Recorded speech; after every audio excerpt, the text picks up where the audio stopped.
Assalamualaikum warahmatullahi wabarakatuh. Waalaikumsalam. Mas saya Ahmad Asrori Pak dari Comal. Siapa? Ahmad Asrori dari Comal. Oh ya, Ahmad. Ya. Saya sebelum datang ke masjid ini, istri titip pesan Pak, dapat salam dari istri saya Bapak. Oh ya, waalaikumsalam warahmatullahi wabarakatuh. Istrinya nggak diajak loh? Nggak diajak kalau masih ada kepentingan di rumah Pak. Ya. Bapak Ustadz, saya minta tolong. Ini saya bawa anak saya yang ketiga. Anak ya? Iya. Oh ya. Yang keempat masih kecil ini. Ini yang ketiga ini sekolah dari kecil sampai dari SD sampai kelas 2 SMP ini alhamdulillah bagus. Dalam arti sholatnya, perilakunya, nilainya. Tapi setelah masuk kelas 3 ini perubahan sikap Pak. Tolong nanti Bapak Ustadz. Jadi perilakunya juga gak kayak tadinya Pak. Tolong Pak Ustadz dinasihati supaya anak saya ini ada perubahan yang baik dan mudah-mudahan menjadi anak soleh. Ke sekolahnya di mana? Di SMP 2 Comal, di SMP Muhammadiyah Comal Pak. SMP negeri ya? Tadinya sekarang pindah ke SMP Muhammadiyah. Oh ya. Karena tadi kelas 3 itunya ada permasalahan Pak. Kelas 2 baik, kelas 3. Tolong dinasihati Pak supaya kelas 3 hubungan kurang baiknya gimana? Enggak, artinya dinasihati orang tua susah, disuruh sholat ya agak susah. Tapi masih sholat. Iya. Jadi dibangunkan sholat dengan subuh itu agak susah Pak, dibangunkan. Ya, Ya untuk pertanyaan Pak. Ini dalam surat At-Fat Pak dikatakan inna fatahna laka fathan mubina liyaghfira laka ma taqaddama min dzambika wa ma ta'akhkhara wa yutimma ni'matahu 'alaika wa yahdika siratan mustaqima.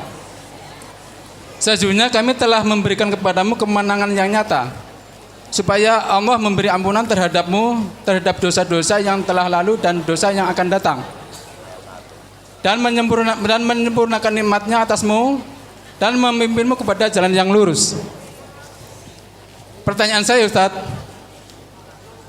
dengan apa kaitannya dengan puasa Arafah yang dikatakan katanya pahalanya dapat menghapuskan pahala yang lalu dan dosa yang akan datang. Yang kedua Ustadz, pertanyaan ketiga Ustadz, dikatakan oleh Rasul ya Allah, dikatakan oleh Rasul al-fitnatu asyaddu minal qatl, bahwa fitnah itu lebih berat dosanya dari pembunuhan. Kami pernah mendapat fitnah Ustadz. Cuman kami sebagai orang katakanlah orang kecil, saya menerima begitu saja, tidak tanggapi. Cuman saya menerima ya mudah-mudahan itu nanti Allah akan membalas Pak.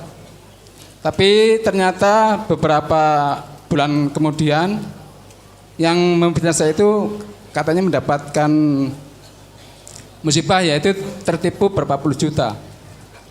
Iya, apakah itu termasuk balasannya? Dan apakah itu termasuk yang memfitnah saya itu termasuk yang memutus silaturahim? Sekian atas jawabannya Ustadz. Saya terima kasih. Wassalamualaikum warahmatullahi wabarakatuh. Assalamualaikum warahmatullahi wabarakatuh. Ya pertama tentang anak itu, ya sekarang tetap bagaimanapun juga perubahan itu mungkin ada pengaruh dengan teman pergaulannya. Bapak harus memperhatikan siapa teman bergaulnya. Ya, karena itu ya anak ini berbakti ya anak pada orang tua ya. Tadi ayat Rasul diterangkan tadi kalau tidak berbakti kepada orang tua itu termasuk dosa dan Allah tidak ridho. Kalau hidup tidak diridhoi Allah tidak akan menemukan kebahagiaan dunia maupun akhirat. Untung anak kamu masih punya orang tua ya tak? Mampu menyekolahkan, dididik jadi calon anak, jadi anak yang pandai. Doanya orang tua itu selalu Rabbana hablana min azwajina wa dzurriyyatina qurrata a'yun. Ingin mempunyai anak yang menyenangkan, sedap dipandang mata. Jadi lihat tuh menyenangkan ya, karena akhlaknya. Maka kalau anak nurut pada orang tua, diperintah sholat nurut, ya perintah ngaji juga nurut, hal-hal yang baik nurut pada orang tuanya, itu orang tua merasa lega, senang. Dan kalau Allah anak menyenangkan hati orang tua karena kebaikannya, Allah ridho dengan perbuatan anak itu. Maka jadilah disyukuri mumpung masih punya orang tua. Coba bayangkan kalau kamu sudah tidak punya orang tua, mau sekolah siapa yang membiayai? Bagaimana yang menanggung hidupmu? Bagaimana yang menuntun dalam kehidupannya? Ya, maka mumpung masih punya orang tua, digunakan kesempatan sebaik-baiknya untuk berbakti, berbuat baik kepada orang tuanya, gitu ya. Apalagi yang udah kelas 3, sebentar lagi kelas SMA, masuk SMA, ya toh. Nanti masuk sekolah SMA-nya di MTA toh mestinya. Di MTA.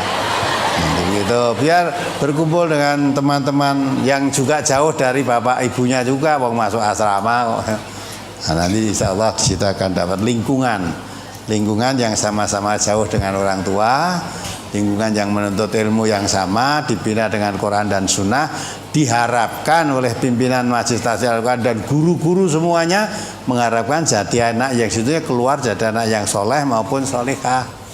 Nah, itulah kita usahakan.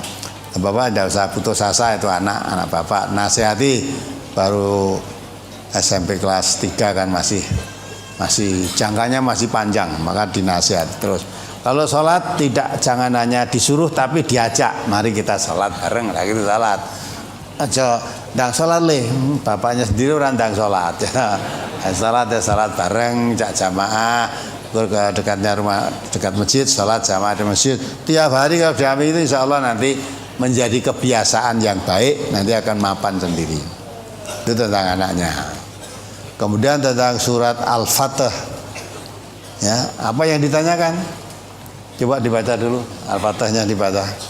Surat Al-Fatih nomor surat 48 ayat 1 dan 2. Bismillahirrahmanirrahim. Inna fatahna laka fatham mubina liyaghfira lakallahu ma taqaddama min dzambika wa ma ta'akhkhara wa yutimma ni'matahu 'alaika wa yahdiyaka siratal mustaqima. Sesungguhnya kami telah memberikan kepadamu kemenangan yang nyata, supaya Allah memberi ampunan kepadamu terhadap dosamu yang telah lalu dan yang akan datang, serta menyempurnakan nikmatnya atasmu dan memimpin kamu kepada jalan yang lurus. Ya, ada natnya di situ. Kemenangan yang nyata menurut pendapat ahli tafsir yang dimaksud dengan kemenangan itu ialah kemenangan penaklukan Makkah, dan ada yang mengatakan penaklukan negeri Rom, dan ada pula yang mengatakan perdamaian Hudaybiyah. Tetapi kebanyakan ahli tafsir berpendapat bahwa yang dimaksud di sini adalah perdamaian Hudaybiyah. Ya. Jadwal ya. Jadi kemenangan yang nyata itu kemenangan kembalinya umat Islam masuk ke Mekah lagi. Dulu Nabi itu asalnya dari Mekah, beserta pengikut-pengikutnya pun awal-awal juga dari Mekah. Tapi karena tekanan yang sangat berat, Allah perintahkan untuk hijrah ke Madinah. Akhirnya dakwah Islam dikembangkan dari Madinah. Nah, setelah perjalanan waktu dan kesungguhan di dalam berdakwah, pertolongan Allah datang. Maka idza jaa nasrullahi wal fath. Jadi pertolongan Allah itu kemenangannya maksudnya dulu diusir dari negeri Mekah, sekarang bisa kembali masuk lagi ke Mekah lagi. Ya, dengan kemenangan umat Islam di sana diusir, akhirnya setelah masuk lagi ke Mekah, ya, wa ra'aitan nasa yadkhuluna fi dinillahi afwaja. Kamu lihat dulu dakwah di Mekah sangat sulit, ditekan-tekan, dianiaya sampai diusir. Sekarang kamu lihat berbondong-bondong orang masuk Islam, dari berbagai penjuru masuk Islam. Nah, itu suatu kemenangan. Ya, itu juga tidak salah. Ada lagi kemenangan yang dimaksud di situ tadi, itu waktu perjanjian Hudaybiyah. Jadi waktu itu Nabi mau masuk, ya, masukkan di situ karena tidak boleh, dicegah. Akhirnya ada perjanjian boleh masuk ke Mekah lagi, itu belum terbuka negeri Mekah itu. Nanti kalau tahun depan, jadi tahun depan Dalam perjanjian Hudaybiyah itu antara lain ada perjanjian antara orang kafir Mekah dengan umat Islam tidak boleh saling serang menyerang, tidak boleh ganggu mengganggu. Maka ketika itu gunakan kesempatan dakwah, tidak boleh mengganggu terikat perjanjian Hudaybiyah tadi. Karena orang Islam, walaupun dalam isi perjanjian itu seolah-olah umat Islam di pihak yang kalah, ya.